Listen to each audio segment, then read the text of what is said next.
Picture this. You've been your family's personal ATM for 7 years. You've paid their bills, funded their dreams, and sacrificed your own happiness. Then, one Christmas morning, they look you in the eye and say, "We voted. You're no longer our sister." What would you do? Would you break down? Would you beg? Or would you do what I did and pull out the red folder that would change everything forever? My name is Sarah. I'm 30 years old, and this is the story of how I finally fought back against the people who were supposed to love me most. Growing up, we seemed like your typical middle-class family. Dad was an engineer, Mom taught at the local school, and we had those perfect summer barbecues in our backyard. My younger sister, Emma, was the golden child. Gorgeous, popular, everything came easy to her. My brother Jake was the baby, spoiled rotten, and always expecting life to hand him everything on a silver platter. But when I turned 16, everything changed. Dad dropped a bombshell. He was leaving Mom for his secretary. Classic, right? The divorce was brutal, and Dad disappeared to the other side of the country with his new girlfriend. Sure, he sent child support, but barely enough to keep us afloat. That's when Mom said something that would haunt me for years. "We have to stick together now. Family is all we have." Those words became my prison sentence. Mom remarried quickly to this quiet guy named Tom who worked in insurance. Nice enough, but he was basically a ghost in our own house. Mom explained it simply. "He's a provider. We need stability." Even at 16, I could see this wasn't about love. It was about survival. While Emma and Jake were busy falling apart after the divorce, I threw myself into my studies. I joined every academic club, worked part-time jobs, and earned a full scholarship to university. I was determined to succeed, to prove that our family tragedy wouldn't define me. The first time they asked for money, I was fresh out of college, just 3 weeks into my new job. Emma's car broke down, and the repair bill was $2,800. Mom called, her voice shaking. "With her tuition this month, we just can't manage it." I transferred the money that same night. Emma sent a quick text. "Thanks, lifesaver." Then, nothing. Radio silence for weeks. And that's how it started. 2 months later, Jake needed $1,500 for a coding boot camp that would totally set him up for success. Mom needed help with property taxes. Tom's hours got cut. Each request came with promises to pay me back that mysteriously never materialized. I was 24 when the first major crisis hit. I'd just gotten promoted when Mom called, sobbing hysterically.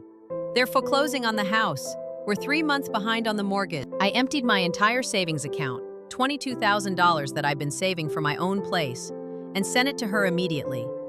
When I visited that weekend, there was a brand new living room set and a massive entertainment system in the house.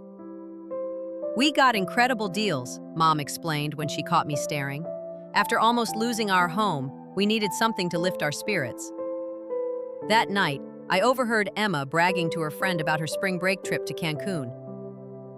Mom and Tom totally hooked me up. They said after all the stress of grad school, I deserved a break. I said nothing. I was the provider, the safety net, the responsible one.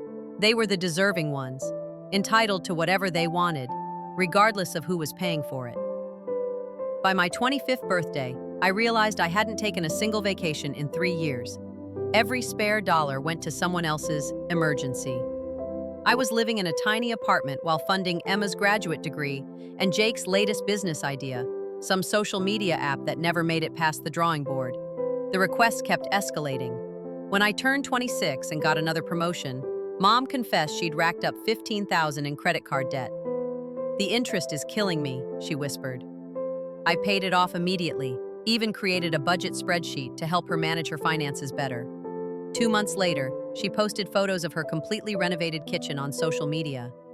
When I asked about it, she quickly changed the subject.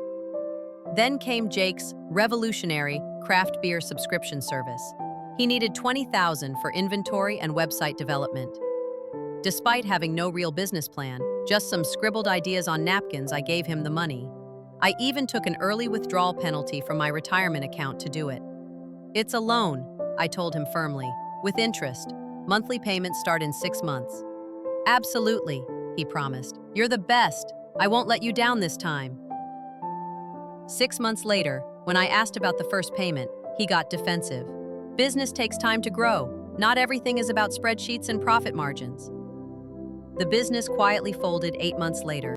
The 20,000 was never mentioned again. Emma's wedding was the final straw. She wanted a fairy tale ceremony at the most expensive hotel in town. The budget Mom handed me totaled $35,000. $10,000 just for flowers, custom invitations, a designer dress flown in from Paris, the works. "This is Emma's special day," Mom pleaded. "She's always dreamed of a beautiful wedding." "What about my special days?" I asked quietly. "What about my dreams?" Mom's expression hardened. "You've always been so independent, so career-focused. Emma needs this. You understand." At the wedding, I sat with distant cousins while my family sat at the head table. During her speech, Emma thanked everyone who made her day possible. Except me. My name wasn't mentioned once. That night I started what I called the red folder. A simple cardboard file where I documented every single financial transaction, every loan, every gift, every emergency.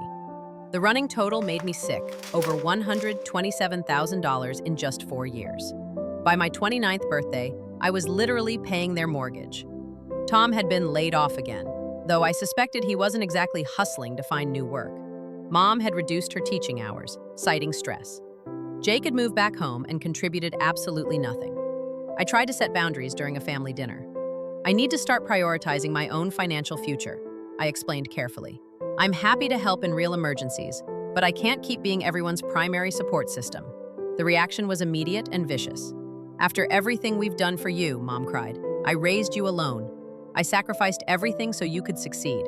It's not like you have other expenses," Emma added with casual cruelty. "No husband, no kids, not even a pet. What else would you spend your money on?" I left that night with a pounding headache and another $3,000 missing from my account for forgotten property taxes. The breaking point came on an ordinary Sunday in September. I arrived early for dinner and let myself in through the back door. Voices drifted from the patio. Mom, Tom, Emma, and Jake, enjoying drinks in the late afternoon sun. Then I heard my name. "Sarah's bonus should be coming through next month," Mom was saying. "I was thinking we could finally get that vacation property up in Vermont." "God, she's such an easy target," Emma laughed. "Just mention family emergency and she whips out her checkbook." "Remember when she made me sign that payment plan for the business loan?" Jake chuckled. "Like I was ever going to pay that back? What planet is she living on?" "She's lonely," Mom said matter-of-factly. "No social life, no relationships, we're all she has. Of course she'll keep supporting us." "It's almost pathetic," Emma added. "All that money, and what does she do with it?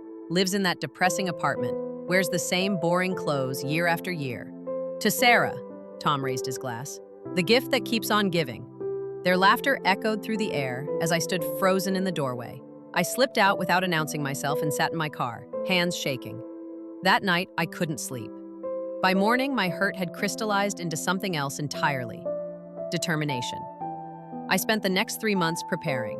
I hired a private investigator to document exactly how my money had been used. The results were devastating. Mom had a serious gambling addiction, regularly losing thousands at the casino.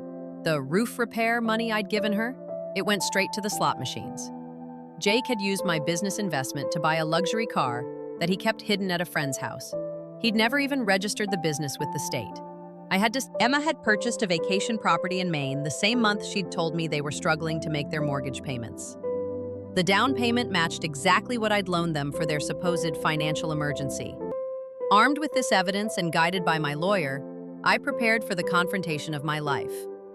Christmas Day, when the whole family would be together, seemed like the perfect time to reveal everything.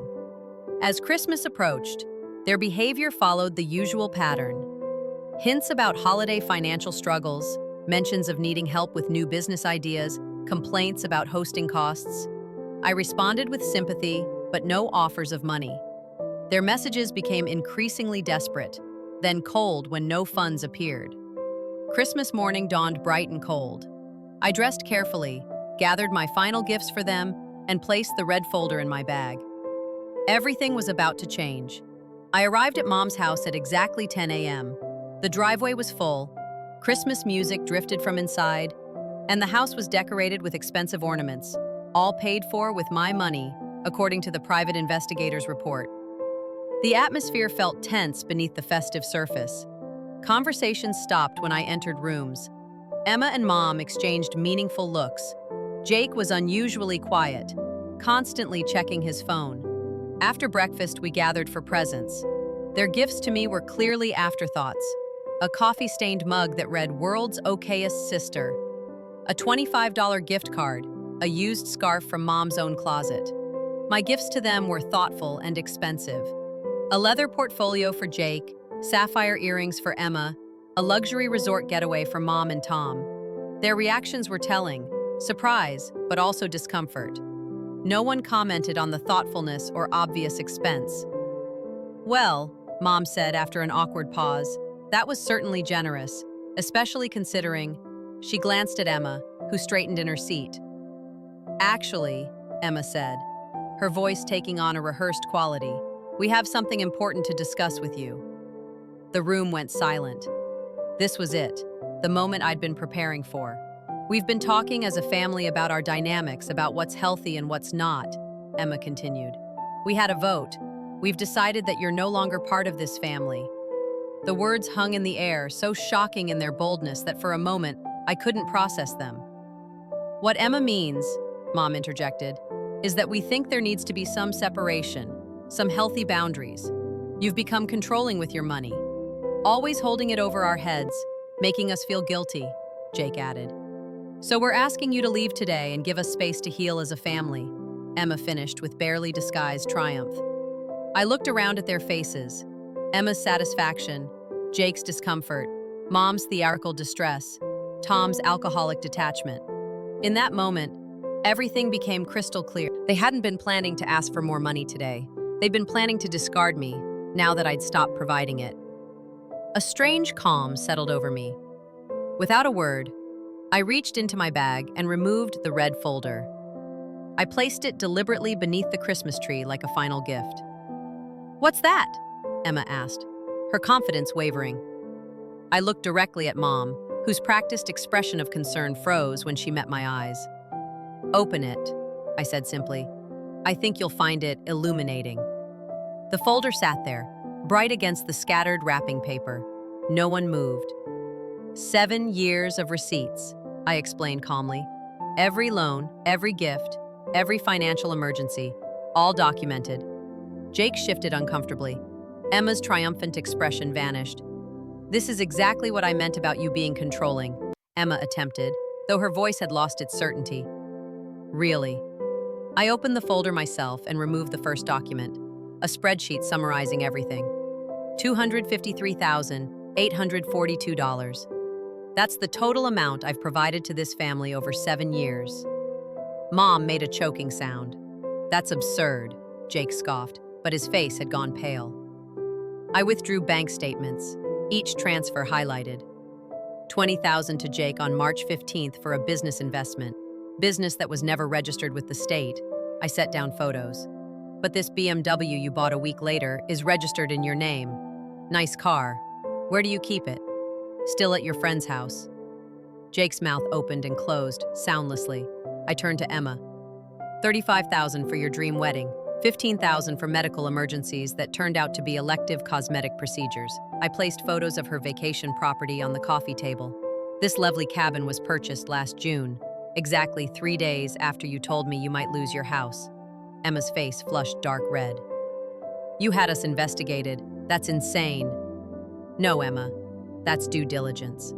Something I should have practiced years ago." I turned to Mom. "The gambling problem was a surprise. The casino must love you, especially those high-stakes slots." Mom's hand flew to her throat. "How dare you?" I withdrew casino receipts, ATM withdrawal records, loyalty program statements, all obtained legally, I assure you. Tom was staring at Mom in genuine shock. "Gambling? What is she talking about?" "Last year alone, Mom lost over $40,000 at various casinos," I explained to him. "That's a lie," Mom hissed, but her hands were trembling. I pulled out a legal document. "This outlines the terms for repayment. I've been quite generous with interest rates and timeline. My lawyer recommended pursuing criminal charges for fraud in some instances, but I've declined that option for now." "Lawyer?" Jake croaked. She specializes in financial recovery and family law. She finds my case quite compelling. Emma had moved from shock to fury. You ungrateful! After everything we've done for you. What exactly have you done for me? I asked quietly. Please, enlighten me. We're family, Mom snapped. Yes, you made that clear today when you voted me out of it. I reached into the folder again and removed a small digital recorder. This might interest you, a recording from September 12th. I arrived early for Sunday dinner. I pressed play. Their voices filled the room. God, she's such an easy target. Just mention family emergency and she whips out her checkbook, like I was ever going to pay that back. She's lonely. We're all she has. To Sarah, the gift that keeps on giving. Their recorded laughter echoed in the now silent room. I wasn't at dinner that night, I said. I heard enough. Tom was looking from Mom to Emma to Jake with growing horror.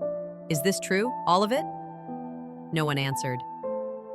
I've spent 7 years believing I was helping my family, I continued.